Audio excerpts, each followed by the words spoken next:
Hallo, mein Name ist Dr. Joachim Drafs, ich bin als Nasen-Ohrenarzt in Celle. Heute geht es um den Nasenspraytest beim Schnarchen. Schnarchen entsteht immer durch die Vibration von Gewebe im Rachenraum.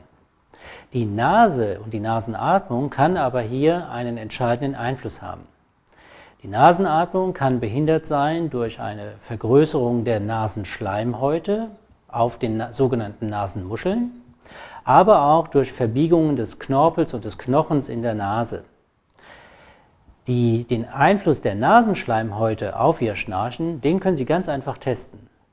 Bevor Sie sich ins Bett legen, sprühen Sie Ihre Nase ein mit einem ganz normalen, frei verkäuflichen, abschwellenden Nasenspray.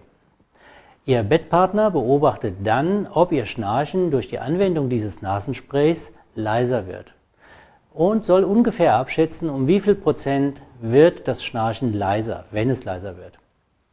Sollte das bei Ihnen wirklich passieren, dass das Nasenspray, das abschwellende Nasenspray Ihr Schnarchen leiser werden lässt oder gar völlig zum Verschwinden bringt, dann liegt ein Schleimhautproblem in der Nase vor.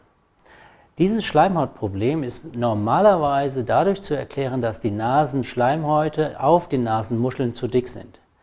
Hier kann eine kleine Wärmeanwendung unter der Nasenschleimhautoberfläche in örtlicher Betäubung wunderbar helfen.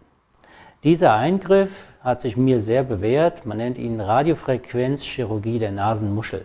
Es gibt auch andere Methoden, mit der man die Nasenschleimhäute verkleinern kann.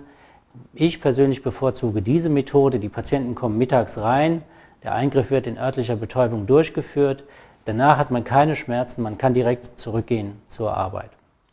Wichtig ist, auch wenn der Nasenspraytest positiv ausgefallen ist, Sie also leiser oder gar nicht mehr schnarchen, abschwellendes Nasenspray macht auf Dauer abhängig, das ist keine Lösung Ihres Problems und ganz wichtig natürlich auch, erst die ärztliche Untersuchung kann wirklich klären, was ist los in Ihrer Nase und warum schnarchen Sie. Das war's für heute. Vielen Dank für Ihre Aufmerksamkeit.